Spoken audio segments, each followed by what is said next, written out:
আলহামদুলিল্লাহ, অবশেষে সকল ইসলামী দলের ঐক্য হয়েই গেল। মূলত দীর্ঘদিন ধরে বাংলাদেশের জনসাধারণের আশা এবং ইসলামের প্রতি অনুগত্যের কারণেই এই বিষয়টির সমাধান হয়েছে। দলগুলো নিজেদের আকীদা বিশ্বাস ও মতপার্থক্য ভুলে এই মহান সিদ্ধান্ত নিয়েছেন বলে ঘোষণা দিয়ে গতকাল প্রেস ব্রিফিং করেছেন।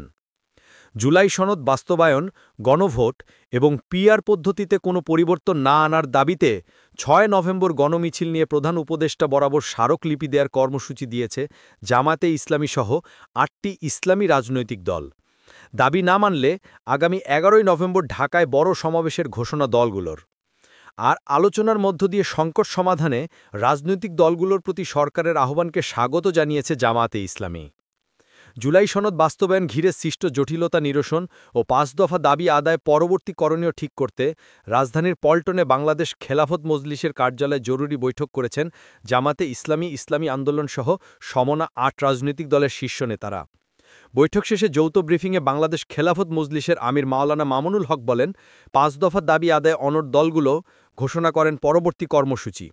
খেলাফত মজলিসের আমির মাওলানা মামুনুল হক বলেন, বৃহস্পতিবার ৬ নভেম্বর বিভিন্ন রাজনৈতিক দল ভিন্ন ভিন্ন গণমিছিল করে পল্টনে এসে আমরা একভূত হব। যদি এর মধ্যে আমাদের এই দাবিগুলোর বিষয়ে যদি সন্তোষজনক কোনো অবস্থান গ্রহণ করা না হয়, কোনো অগ্রগতি না হয়, তাহলে সেই ক্ষেত্রে আমরা ১১ নভেম্বর রাজধানীতে সমাবেশ করব। নির্বাচনের দিন গণভোট হলে সনদ বাস্তবায়ন হুমকির মুখে পড়বে বলে জানান ইসলামী আন্দোলনের আমির। তিনি বলেন, গণভোটের ব্যাপারে বিএনপি যে বলছে একই দিনের গণভোট এবং জাতীয় নির্বাচন হবে, এরকম নজির তামাম দুনিয়ার মধ্যেও নাই যে একই দিনে নির্বাচন ও গণভোট। বাংলাদেশে তো আমাদের গণভোট হয়েছে, সেখানে কি জাতীয় নির্বাচনের সাথে একত্রিত হয়ে কোনো গণভোট হয়েছে? এরকম ইতিহাস তো নাই। এখন আপনারা যে বলছেন যে আপনাদের রাজনৈতিক দলের ভিতর অনেকর কারণে জাতি হতাশ এবং সবাই হতাশ, বাস্তবতাও তো তাই।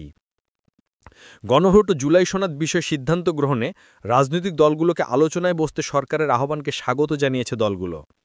প্রেস ব্রিফিংয়ে জামাতে ইসলামীর নায়েবে আমির বলেন, উপদেষ্টা কমিটি যে সিদ্ধান্ত নিয়েছে সেটাকে আমরা স্বাগত জানাই, কিন্তু একটা বিষয় যোগ করতে চাই, কারণ হচ্ছে উপদেষ্টা পরিষদ যদি এইটা মনে করে যে তাদের আর কোনো দায়িত্ব নাই, তারা কিছুই করবে না, দলগুলি মিলে করবে, তাহলে এখানে একটা রেফারির অভাব হইতে পারে। তো সেই জন্য আমি বলছি, আমরাও চেষ্টা করব উপদেষ্টা পরিষদের পক্ষ থেকে, বিশেষ করে চিফ অ্যাডভাইজার এখানে একটা রেফারির ভূমিকা পালন করবেন এবং বসলে আমি আশা করি যে একটা রাস্তা বেরিয়ে আসবে ইনশাল্লাহ। আগামী নির্বাচনে জোট না করলেও ইসলামী দলগুলো আসন সমঝোতায় প্রস্তুত বলে জানান নেতারা।